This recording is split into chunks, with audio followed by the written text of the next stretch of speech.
Welcome to the Trinity Podcast. Thanks so much for joining us, whether you're watching or listening today. Right here at Trinity, we want to help everyday people discover an extraordinary life with God. And we love to have this conversation every week. It's just a chance for us to dive deeper into the topics or Bible passages or series that we are in at our church. And it's a chance for us to talk with you and hear feedback from you and to talk with a great group of guests here on the podcast. This is Daniel Riddick, Daniel Warren, and Tom Messer. Thank you all for being here today. We're going to jump into this topic of leadership. And we are currently in the series God Encounters, and we've looked at Abraham or Abram and the promises of God. Jacob, he had to deal with his past and his encounter with God. Moses, the presence of God. You got all those P's together, right? Promise, past, and presence. You're preaching now. Did not have one for Joshua, who we're talking about. But we're going to look at Joshua from Joshua chapter 5. He was a second generation leader. And we'll talk a little bit about that here in a moment. But I really want to have a leadership conversation. I think that's always important. There's many people watching, whether they're in ministry or, they have a secular position. There's a lot of people listening that are in some type of leadership. So here's the first question I want to start with today. What was the first thing you were asked to lead, and how did it go? What was the first thing that you were asked to lead, and how did it go? I'll give you mine really quick while you are thinking of yours. Mine was, I was actually a senior here at Trinity Christian Academy. I was extremely shy. I was very quiet. I was not someone who would be on stage really doing much of anything, which is obviously funny to how God changes you and what he has me doing now. But I remember one of our teachers, her name was Gail DeYounger, she asked me if I would lead the devotion at the junior-senior banquet in front of all of my peers. I'd never done anything like it. And I said yes without thinking about it, and I was scared to death to lead this in front of all of my peers. I remember doing a message. It was very simple. It was on the word spin, S-P-I-N. I had a basketball up there with me. And my whole thing was I was going to give this alliterated devotional off the word spin. And then at the end, I was going to spin the ball. You know what I mean? I was a basketball player. This is going to be really, meaningful. Yeah. And I will say, I still remember the message. I talked about salvation, prayer, in the Word, and nothing is impossible with God, S-P-I-N. And I got to that home run moment. My hands are shaking. I go to spin it the first time, and it kind of falls off my finger. And I really quick spin it again, and everyone claps, and I walk off the stage. So there was my first experience in leading something in front of my peers, and I guess it went okay. Yeah. How many times have you preached that message since then? You know what? I don't know if I've ever used it again. So, Joel, I was at that banquet as a youth leader, and I remember. Hey, you did a great how about job. That? I remember you dropping the ball. That's what just kidding. The whole message is out the door now. I thought you did a great job as a That's great as a that you student leader. That's I do great remember. That you remember it. Very cool. All right, how about for you, Daniel? First thing you were asked to lead, and how did it go? Two things came to mind. One, both in high school as a ninth grader, I was in marching band, and I was a squad captain, so I had leadership over 5 people, making sure they knew what they were supposed to be doing on the field. And in practice, we'd break it down into groups of 5 and learn our routine that way. So I was a ninth grader, and I had the captain of the baseball team, another guy.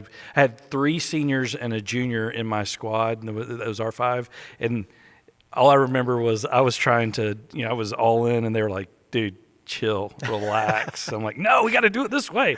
And so I remember learning, hey, maybe we got to, there's a balance. So they taught me balance and leadership real quickly. Right away. And but we had a great time. And then the other, I was president of the sophomore class whenever I was a sophomore in high school.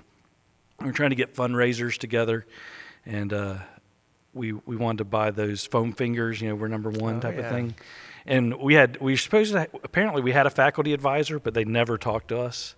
So I'm this 15-year-old kid. I'm meeting with this sales lady from the person. I can remember sitting in the library meeting with her, and she's like, well, if you buy this many, it's this price, this many, this price. But if you buy 500, so we're a student body of 300. Yeah. And I'm like, you can get them at this, and you can double the amount of money you make. And so we're all sitting around. I'm like, guys, what do you think? They're like, I don't know. It's a lot to sell. I'm like, we could do it. We can make all this money, pay for our senior trip. We finally sold the last one the day I graduated. 3 years later, it took us 3 years. So it worked. But yeah, the last few years we sold them at cost. So we went clearance sale after that year, and I learned, all right, let's have realistic expectations. So I thought you were going to say they're still in your garage somewhere. I have one. Okay. And for many years, it was the rotating family gift that was always funny to everybody. Yes. But then when it finally got given to me, it's now in my closet, stored away for posterity at some point. But I do have one. Yellow, number one finger. There you go. Yeah. Go That's Conquers. awesome. Daniel, how about you? Yeah, I think, especially in a church context, I remember I was in 7th or 8th grade, so I mean definitely middle school, and I was asked to lead the singing at our church camp. And I agreed to do Wow. it. And by the way, said this that. was, yeah, I did it. I would have said that. Listen, I have to my detriment, I have no lack of confidence in what I think I can do sometimes, and so I got up there. Now I will say this: I watch what we're doing on Sundays and what our student ministry does now for worship time, and it's very different. All right, and way more complicated today. I had a little transparency projector next to me, and all these little, and one person on the piano. And actually did it for several years for our student ministry. And Really? Yeah. So that's why I joke with the church sometimes. Like I'm always kind of looking like, hey, if they'd let me back up there, like You could revolutionize. I would go. Jason if they would Eastridge, allow if you're me. listening. A quick side note, don't want to go too far down the rabbit trail, but did you all use the transparency Oh, projectors in yes, ministry? Yeah.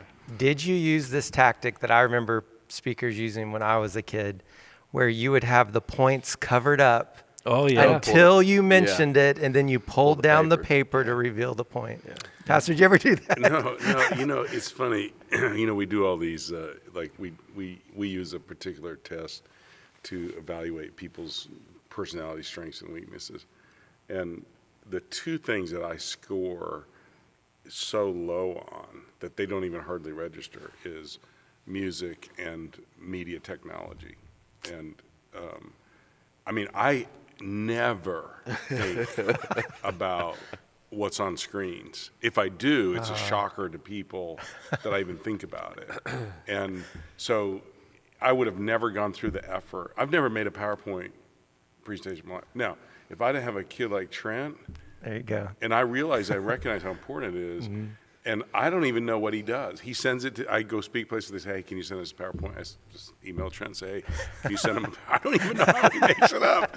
And I never see it. I never look at it. It doesn't register with me. So I never. So never the overhead I never projector? use a transparency. I'd rather give somebody I'm teaching my notes and say, here, if Yeah. you want notes, here, Yes. just do what you want with it. I'm going to say whatever I want to say, and you can have the notes. So How that funny. was never a thing, and it's just not a big deal to me. It doesn't click. I am a visual learner, which is odd, not an audio learner. But I'm an audio communicator, not a visual communicator, which is it's kind of an odd kind of deal. So no one's ever asked you to lead singing, is what you're saying? I have been asked. I have declined. I just know it's not.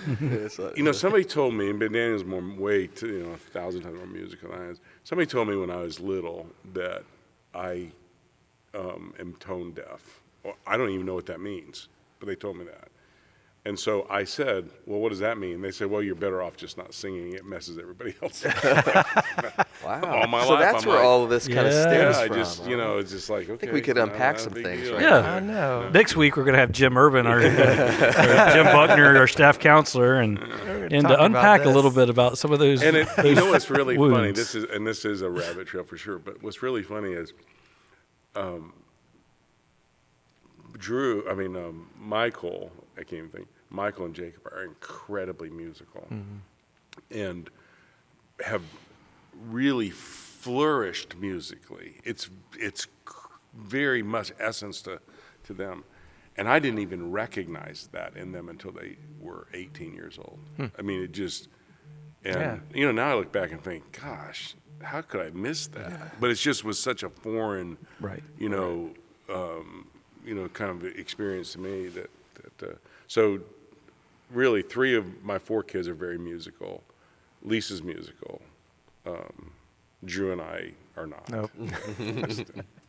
What was your first leadership gig? Well, it's hard for me to think back. I mean, I had those kind of high school experience. I will tell you the first leadership moment of my life was when I say leadership moment, when I realized leadership was actually critical to everything I do.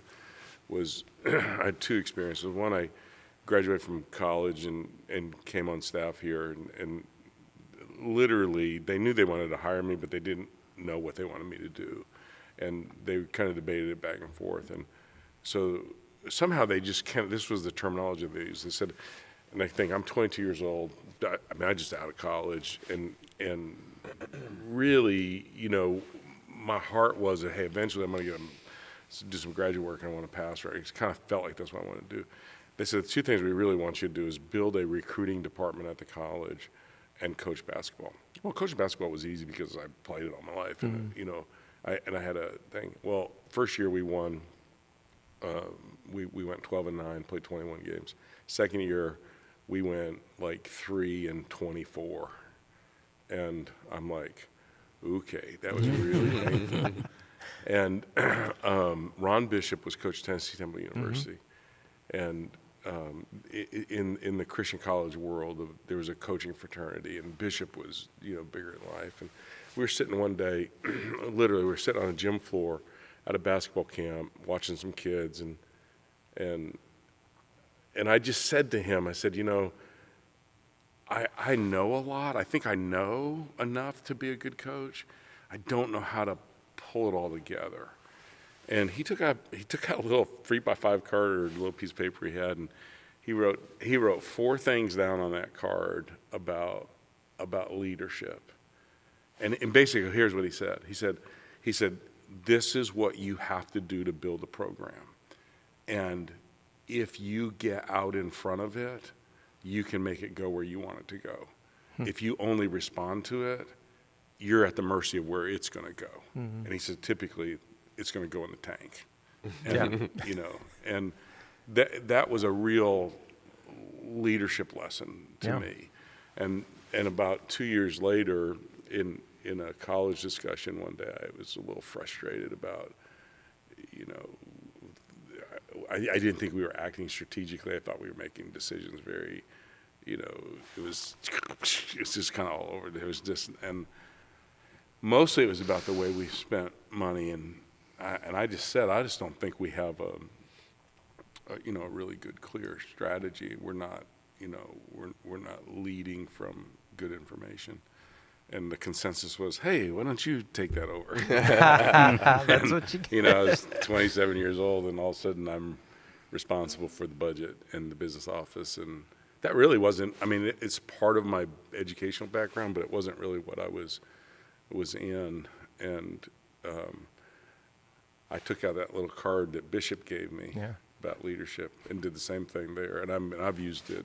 It's basically, it's a very kind of a skeletal approach to, leadership in general. the way you approach leadership. And for $99, you can get what was on those cards. Pastors kept those 4 things very because Really, I was kept waiting. Like, what are they? He's like, I'm not really We're gonna keep those reveal close to the vest for The a link gift below. of $99. Yeah, You can too. pay I for have to that go back and look card. at it. But basically, it's this: you have to define clear. One is vision. You have to define clearly where you're trying to go.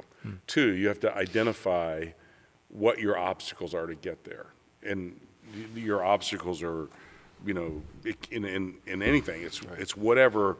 Here's where I am. I want to get there. What stands in the way?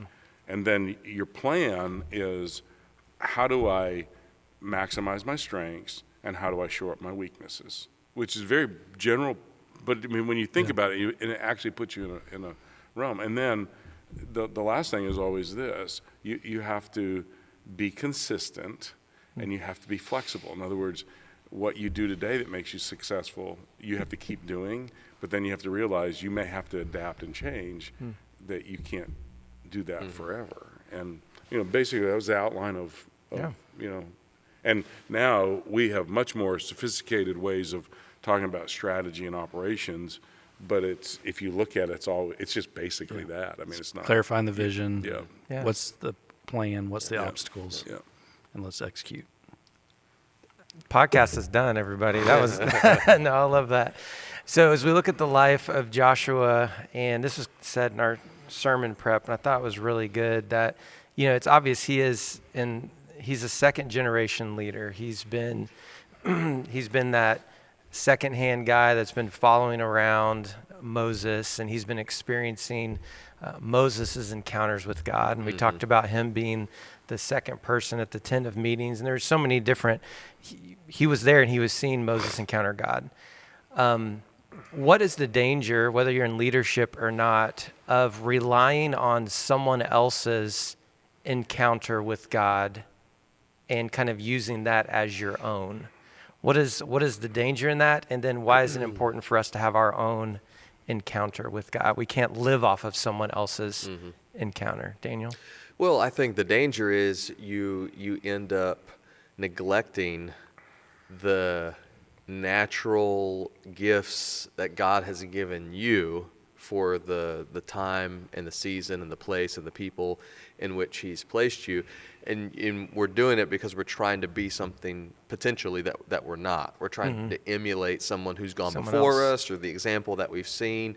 And while there may be principles or characteristics that are worthy of kind of emulation in our own life, we should not neglect the natural giftings and leadings of the Spirit in our life for the time, for the season, for the place. And you can only go so far on someone else's calling or someone else's gifting before you realize literally you're kind of walking in someone else's shoes. And so I think you kind of see that. I think you see that, and I think we see in Joshua particularly. We talked about it over the weekend in his story. You see it kind of lived out in a really healthy way. He was with Moses for a long time and got to learn and got to grow. And then, Moses passes, and this becomes this real, it's seemingly pivotal moment. They cross the Jordan River. They close the chapter on that season of his life and their life, and then he has his own. Moses had the burning bush. Yeah. And Moses had the time on Sinai. Moses had the time in and now here's Joshua, and he encounters God, and Jesus, he receives his calling, and so I think you have to embrace what God has called you to do and how he's leading you. So I think that's really, really good. So he has this encounter with God, and he comes upon the angel of the Lord, and it's almost like a landmark experience. And it's his encounter, his spot where he comes upon the angel of the Lord. They're about to cross the river. Are landmarks important in our spiritual lives? And if they are, what are some landmarks that you've experienced in your own spiritual journey? Daniel, I'll start with you. I think they're incredibly important. I think they're milestones. They are anchors to fall back on whenever we all walk through those times where we're second guessing, we feel very insecure or confused by circumstances. We're in a dry season, and it's that principle, don't doubt in darkness what was very clear in light. Well, those milestones, those monument moments, those are times that we look back and go, no, I know that this is real. I know that I'm where God wants me to be. And we have to have those sort of watershed defining moments in our life. And if we don't, and I think that's why spiritual disciplines are so important, that principle of those spiritual retreats are important, where we have those encounters with God, and journaling becomes important. I'm not a big journaler, but I know for a year with a group of men in our church, we met once a week, we read, we journaled, and one of the men in our church, one of our deacons, he was in the group. He's like, I don't know about this whole journaling thing. I said, just try it. I said, I agree. Yeah. But let's write it down. And he about halfway through, he's like, I'm able to look back and see what God taught me in those moments. And it's super important. It's not this, what have you done for me lately? Mm-hmm. We're able to really put it in anchor it in historical perspective.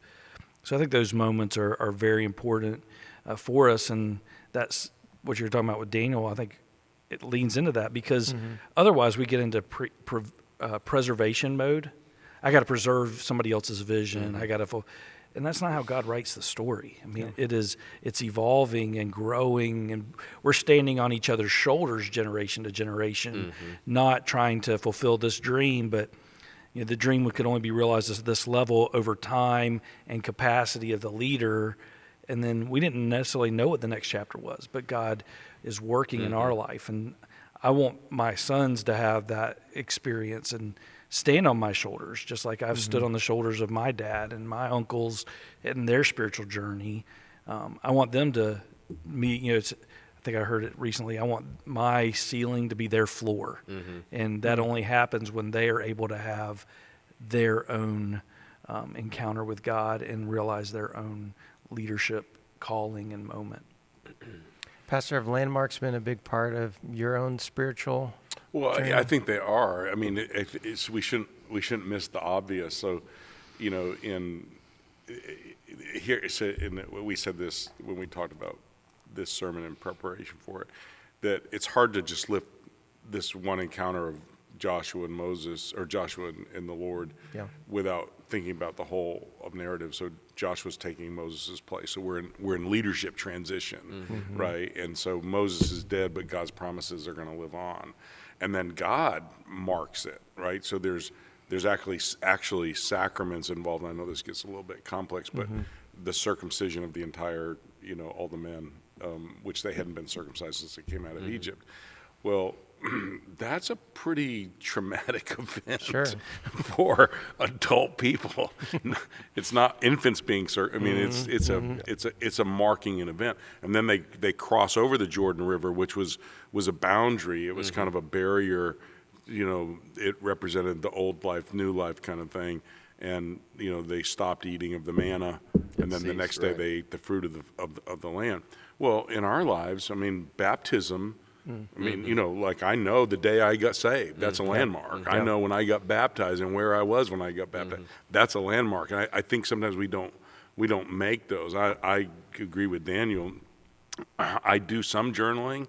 I don't do it as regularly probably as I ought to, but it's helpful. Well, here's where I do journal regularly. My Bible's marked with a lot of dates and, brief descriptions of why that verse meant something in my life at that period of time. And I would call those God moments where I either settled something, learned something, saw something that became life-shaping to me in that moment of time. And the reason that I date them and make enough of a note is because I want to remember, hey, something happened in my life.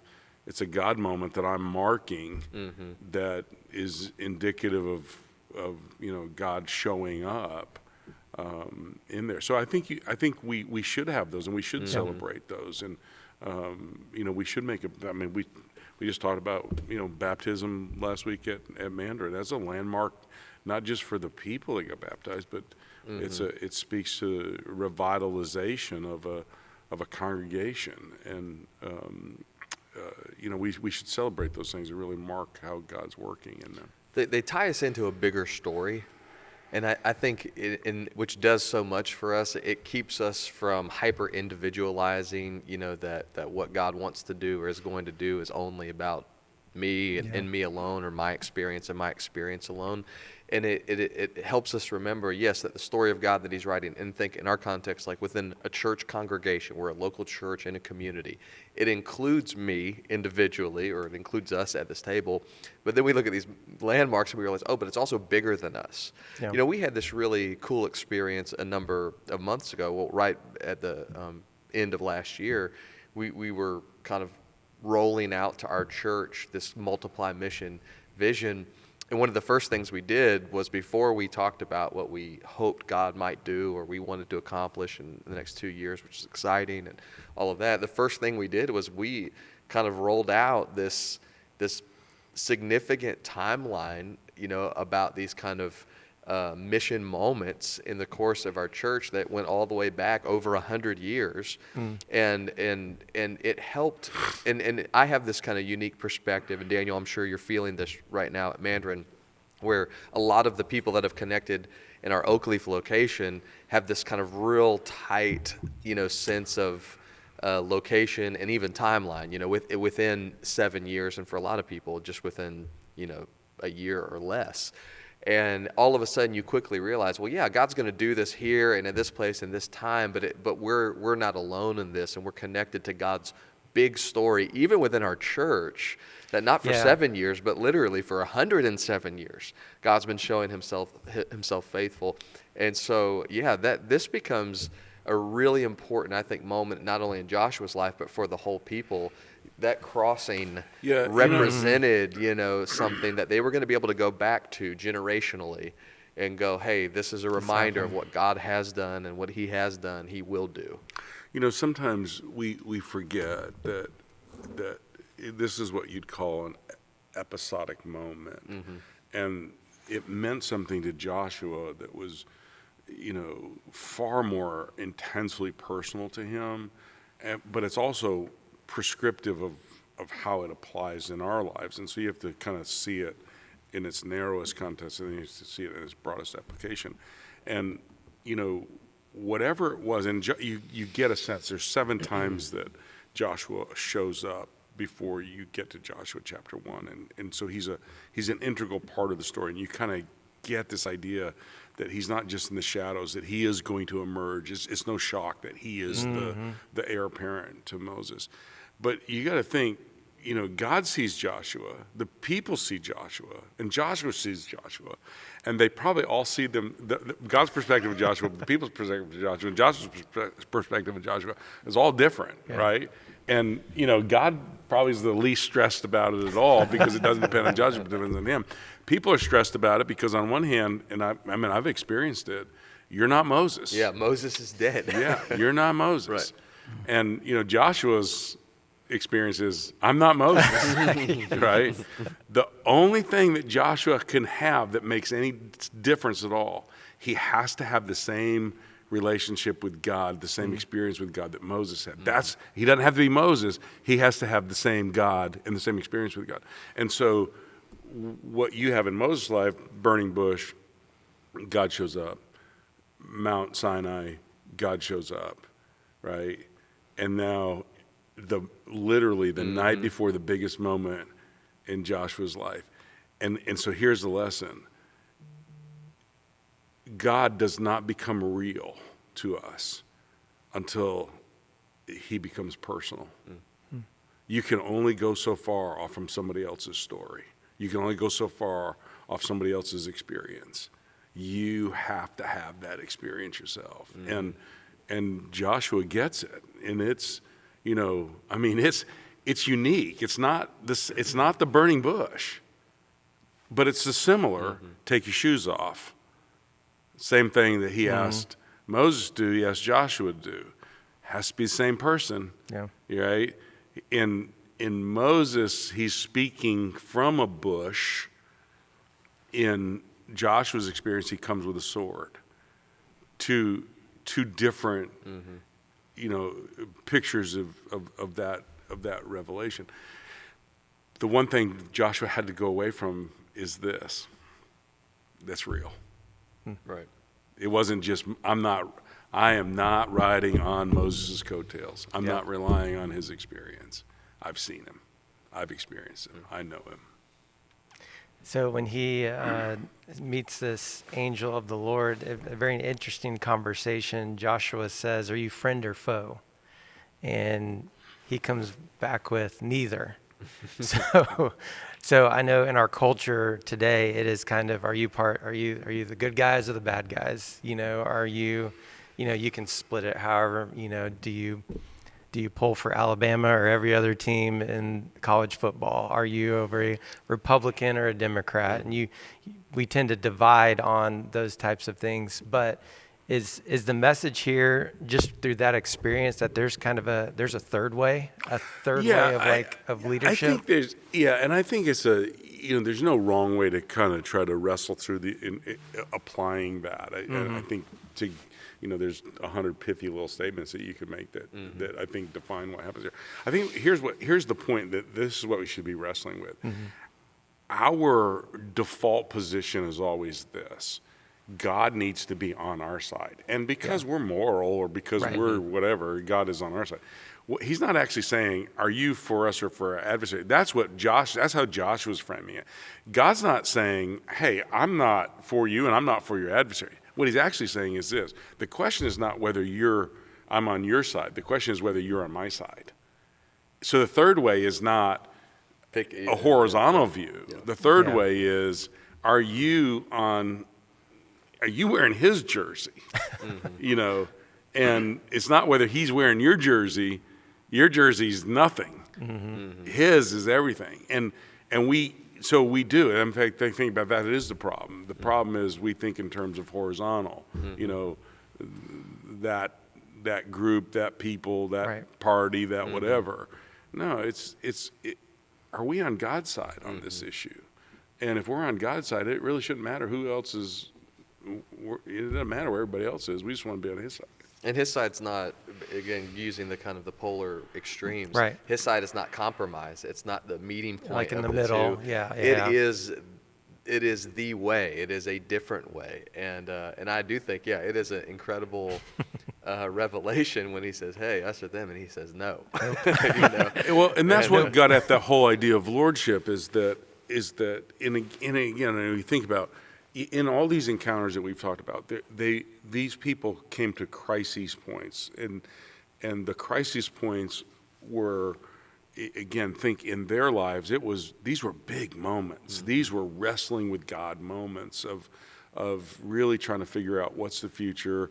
Can God be trusted? How is this going to really unpack in my life? And for us, they become emblematic of how and prescriptive of how God reveals himself to us and things he puts around. The issue with Joshua is lordship. And, are you going to surrender to me? Are you going to follow me? I'm going to give you some instructions. It's going to sound really far out here, like we're going to defeat Jericho and you're not going to lift a weapon to do it? Do you trust me enough to do what I ask you to do, even when it seems to be counterintuitive? Are you willing to just, follow me and my word when, it doesn't seem to be the most logical thing to do? And so there comes a point where you have to surrender to God, and you have to surrender and say, "Hey, I'm going to obey, even if it doesn't make sense to me. I'm going to rely on the sufficiency and adequacy of your word." And what makes Joshua great is not that Jericho falls, it's that he sees Jesus as the supreme Lord in his life, and he surrenders to him. Yeah, and this was part of the message, but that Jesus does not come to take sides; he comes to take over. And I think it's a great picture of that. Well, you talked about how you were here back when I was a teenager. Yeah. We did. I was a very, very young You're a very leader. young leader. But I think it's important wherever you're leading, there's always this, not really an obstacle, but there's always this transition of being able to lead while recognizing the past, but then pushing forward, not getting stuck in the past, and pushing forward to where God is calling whatever group that you are leading. Right. Can you talk a little about maybe some difficulties you've experienced in leading? You've been here, you could probably tell me how many years you've been here at Trinity, how you recognize the past and the heritage of our church and what God's done here, but then leading towards something new, something different. Yeah, I think so. Started working here in '94, so finishing this in my 29th year of employment, and then started coming to church here in '84, a long time ago. And so as a middle schooler, and you think about throughout our lives, throughout an institution's history, there are those moments and those quote unquote good old days, and there's no good old days. There's just old days. They weren't really good. We quote a lot of theologians about the wickedness of the world and the wickedness of the church, and most of them were writing that to the church in the 1800s, the early 1900s, the good old days, and we quote them to point out the problems in today's church. I'm like, okay. So we have to recognize that there's no sanctified century or sanctified decade in church history, and God's blessing on the church didn't stop in 1972. It didn't stop in 1992. It's not going to stop in 2022. It's this story that is being written until Jesus comes back, and we have to minister in the context that we are in. I think it's very important for us to remember that. Yeah. We learn, and we learn from the past. We appreciate those that have gone before us, but we're not a museum. We're not called to conserve or preserve this church culture, because church culture, even in whatever decade you think was the golden age, was radically different than it was in the first century. It should be evolving as we learn more and more about Scripture, as our culture evolves. We are called in a time and in a place to carry the unchanging message of the gospel. How we do that is contextualized. It was contextualized. I think I see it in Paul's writings. You see churches that were very Jewish origin had a single leader, because the synagogue structure. In like Philippi, where there was no Jewish presence because they didn't even have a synagogue. They didn't have 12 devout Jewish men to have a synagogue. There's multiple leaders, which would have been very much more typical of the Roman town council. And so it was contextualized even in the early church, depending on culture. And so I think we have that, what best reaches the people that we're called to reach, and how do we disciple them? Polity and governance should be reflective to a degree of culture and built on biblical principles, but there is no, Bible handbook or church, handbook for that's coming out. That's not what God wrote to us. He wrote stories and letters of contextualized gospel ministry. So we have to feel that freedom as a leader to do that. And I think as a leader, the biggest thing I can do is say, well, this has been my most successful decade, so we need to preserve whatever works. I have to be growing as a leader. I have to be willing to trust young leaders that God's working and hand off ministry so I can continue to grow and ensure that the transition is healthy, because we don't want some novice being handed something that you spent your life developing. You have this responsibility. A long time ago, I heard, no man's a success until he has a successor. And you look throughout history, politically, business, church, no development of a succession plan, no successor, because no leadership development of the next generation. And so things rise and fall in the generation of a leader. And I don't think that's what God wants. Yeah. So then, Pastor, is it so leading from the past to where God's leading in the future, is it difficult to lead across generational lines then? No, it's really simple. Okay. Everybody get your pen and paper. Get that little 3x5 card. I did something yesterday I really enjoyed doing, and I went over and actually just talked to our lower division teachers in the academy about evangelizing kids in their classes. And I was a little surprised that I actually got asked to do it, because normally in my season of life I'm insulated from that kind of thing, which I don't like, but right. But I get it, I understand. And so what I did is I just had an opportunity to talk about why, as a school, we don't have a closed enrollment policy. We're an open enrollment school. Now, that doesn't mean that we'll take any kid with any background. There are kids we can work with, kids we can't, families we can work with, families can't. And I would say this: we've never had a problem with a child. If we have a problem, it's usually because the parents aren't manageable. But the point I was making to them is that God's saving people. We know factually, statistically, historically, that God saves people when they're at young ages, and that the students in their classrooms, in the classrooms of our teachers at Trinity Christian Academy, God put them there, and in many, many cases, those people are the closest, best gospel witness, and God's put them there for a reason. And ultimately, while we want them to teach reading and writing and math and all those things, we also want them to capitalize on the great opportunity to share the gospel and to reach people. And my point was this, echoing off what Daniel said, you know, a program for evangelism is not, it's not mandated or dictated to us. A culture of evangelism that healthy DNA and core to what our DNA is that we really believe that lost people matter to God, and at whatever point we intersect with them, we want to reach people that are far from God and introduce them into a relationship with Jesus Christ. And we should be doing that, whether it's through our rescue mission, whether it's at our college, whether it's in our church and church programming, at our youth camp, in our Christian school. All of them ought to be gospel centers. And what was amazing was you almost really sensed this incredible energy. And, you know, the response, I mean, I've got dozens of responses, but the response was this: hey, the reason I really wanted to teach in a Christian school is I wanted the liberty to be able to share my faith with the kids that I was teaching. And I wanted to be I forgot that, or it's empowering to realize, yeah, you're actually encouraging me to do that. Well, what's not generational is the program.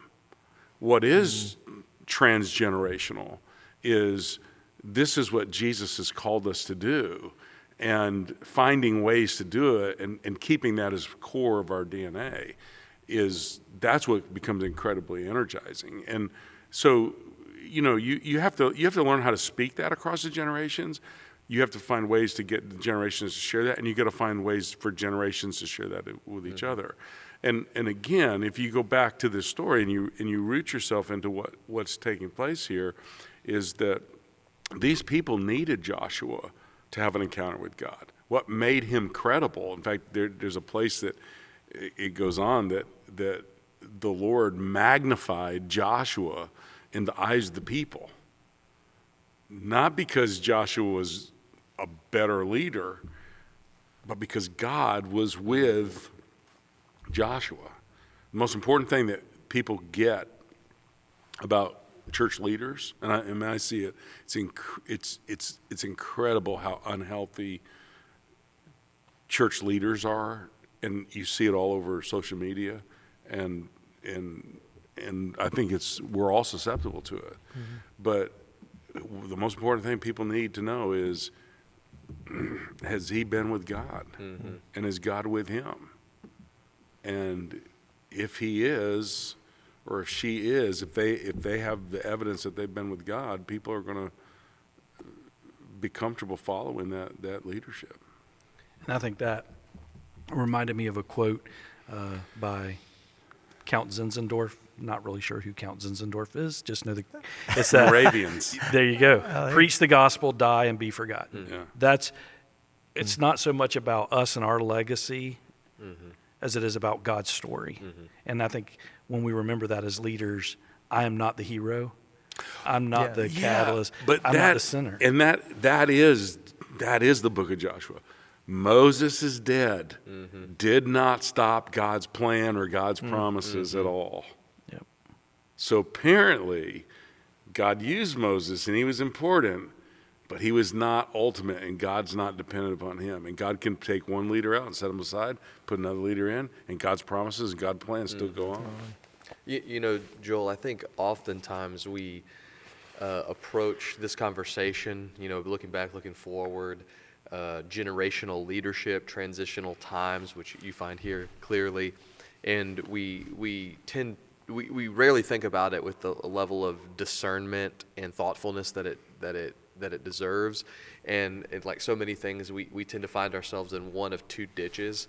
And on one side, and I'm not trying to stereotype, but I don't think anybody would disagree with this, particularly when we're younger in leadership and in ministry.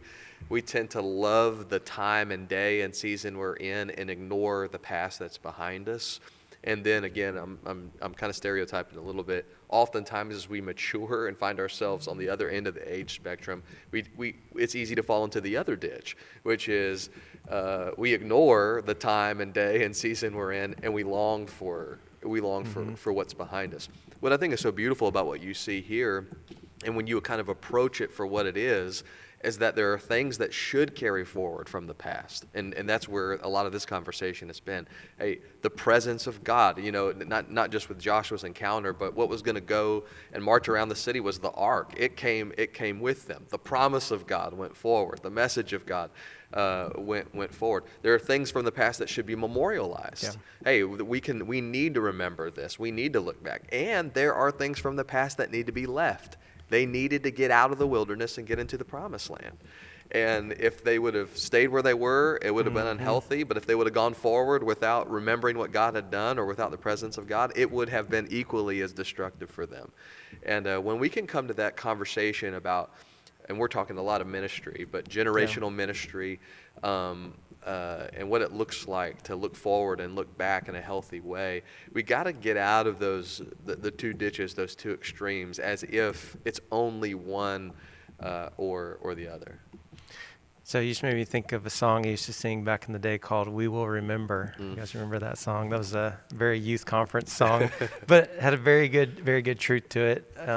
And Pastor, I'll also say this: I was there for your talk about leading kids to Jesus, and I've already talked to Jason Brown. He's going to schedule you to come in on a Sunday to speak to the kids. How about that? That'd be your thing, right? Yeah, I would love to do it. No, I thought it was really well done. So as we've been talking about leadership and perspective of Joshua, I want to end our conversation with this. And I know this has come up a lot in different conversations, but I think it's important to talk about. You are probably, I would think, and many of those in leadership, whether in church or not, just a couple of years ago, were probably met with the most difficult leadership obstacle, whatever you want to call it, something you could never expect to have to lead through a pandemic. And here's what I'm interested in learning and knowing from you all, and we can just go around the table as we close it out today. Maybe one or two, or if you have three, what did leading through the pandemic, what did it teach you about leadership? What did it teach you about relationship, ministry? If we can go around the table and just share a little bit about that. Leading through the pandemic, what did you learn that really got you to the core of what leadership was all about? Daniel, I'll start with you. A couple of things very quickly that are top of mind for me. One, I think in an uncomfortable, I'll be real candid, I've told people, hey, yeah, we learned a lot, and it was really good lessons from COVID and all of that, and I hope we never have to experience something like that again. In an uncomfortable way, I think that season pushed me personally into a much more clear recognition of a deep dependence on God and God alone, especially in the context of church ministry. That's true for every part of my life, but really in my world, I was helping and a part of leading a church through that season. And what I realized, and this probably exposed some things in my life, what I realized was how reliant I had been at times, and I don't think for ill motivations or for sinful reasons, but nonetheless, how reliant I had been on my own, to whatever degree it was there, natural ability to produce ministry outcomes. And, I've been in 100 conversations with Tom and Daniel and Gary and Tommy and all, and it's like we say something, in my mind, or I'm sure I've said it out loud, hey, we will make it happen. Yeah. Well, then you get to a circumstance where it's like it is complete. You can't make it happen. It's outside of your control. And in the best way, uncomfortable, but in the best way, I think it pushed me towards a real reliance on the work and the power of God. One other thing I'll share, and I know there's a lot that probably could be said about this. I think it helped us zero in on what is really essential, and that word got really used, as a buzzword for a while. it But I did. mean, in a real way, I feel like a transformed view of my own of ecclesiology in the local church, and the significance of it, and of the gathering, and of a lot of the things we actually we spent weeks on preaching recently, about what it looks like to be a part of a family and a community. And when that was kind of forcefully or necessarily, however you want to look at it, taken away Yeah. for a season, you all of a sudden realize, oh, this wasn't just like a really kind of cool idea that you find in script. It is essential. It was necessary. I would say maybe more than any other things, those two things became clear for me. Yeah, those are great. Daniel? I think for me, we took our approach to it was we're not going to be on that cutting edge.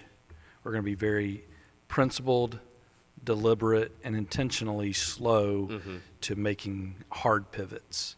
And I think that is an approach to leadership that will withstand a test of time. It keeps you from being knee-jerk in your reactions to things. So I think really for me, okay, let me really understand the situation, make sure I have clear information.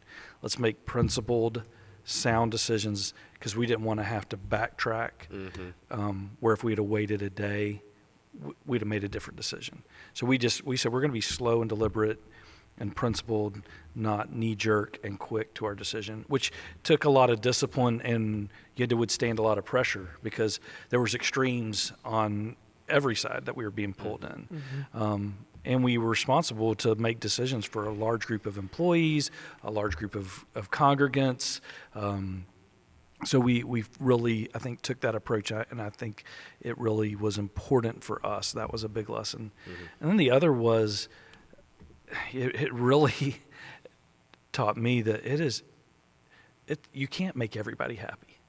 Yeah. And no matter what you do, people are going to be upset. Yeah. And it was just so, in any compromise you made, any principled decisions, you're gonna make 33 to 45% of the people very unhappy, and you're just like, we just got to do it. And you had to develop that thick skin as a leader, and be willing to be able to justify your decision and not worry about what are you going to take. Be able to make sense of it. You need to be able to be defensible, but I didn't need to try to capitulate to my side. Yeah. Pastor? Yeah, well, I mean, I would echo all that. Here's what I would tell you, that, from my vantage point, you've got really three big issues that are going on. One is the overall health of the whole ministry. And we have 400, 500 employees that are dependent upon us. And, it takes us $60,000 every day just to pay the bills and keep the doors open. And when you get total disruption of what we were looking at back then, we're looking at, $1.5 million, $2 million potential, shortfall. And people want to be paid, and they should be paid. And, you're responsible to figure out, how are we going to do this? So you've got that side of it. Then the other side of it is that in leadership, you're going to always get two things that are going to happen. You get two tension points.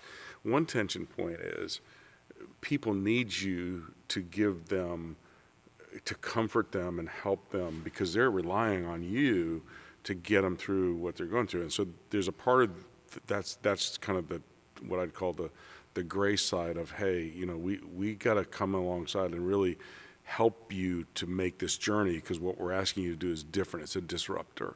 On the other side, you got to pull people. They don't want to go, and they, they turn inward. They shut down, and they want to be safe. And so you're in a push-pull kind of relationship with people. And so, it just reminds you again that one, as Daniel said a moment ago, you can't react. You have to really, you gotta kind of have the mind of the Lord. You gotta act with wisdom and confidence. Because you're asking people to trust you, and doesn't mean your decisions are going to be. I'm not so concerned about how right I am on the decision. I'm more concerned about the process we use to get to that decision. And if it's a healthy process, we can get through even if we're slightly off on the final call. And then what you want to do is you've got to communicate. And again, I would say it's probably something we still don't do as well as I think we ought to do. But communication, people, in the absence of information, that's when you get problems. If they have information, at least they're not mad at, they may not like the information, but at least they're not mad at you because they don't have the information. Yes. So communication becomes an incredibly important thing. And then I think you have to be careful. You got to be transparent. And I think that's where you have to be careful that you don't, it can't be, well, God told me. Sometimes God didn't tell us. He just said, figure it out, and you have to do with the best information that you have available to you at the time. You have to make the best decision possible. And, I was having a conversation this morning with one of our people on our executive team. And I said, there's a reasonable decision, and then there's a decision that we're probably going to have to make because there's another set of factors and how people are going to receive. So what you and I may want to do may not be the best decision, right, because there's a lot of other people that are going to factor into what you have. So, yeah. I'd say you have to be willing to own the decisions that you make, and you got to live with the consequences. You got to rely on people. In a multitude of counselors, there's safety. You got to get wisdom, and then being slow and deliberate will win out 90% of the time over intuition and gut feeling. Now your gut may be right, but you can test your gut by being deliberate and right. And it is a lot of times. Yeah. I mean, I can tell you what I think we ought to do about a lot of things, but the process still matters. And you got to go through the process to get to a healthy decision. Well, I think I was part of a leadership masterclass today. I really appreciate you all sharing, and I expect you to be leading worship at Trinity Oakley next Sunday. They'll hand me that microphone. Thank you so much for listening or watching the Trinity podcast today. We encourage you to subscribe. You can find us on YouTube, Spotify, Apple, or on the Trinity app, and we will catch you next time.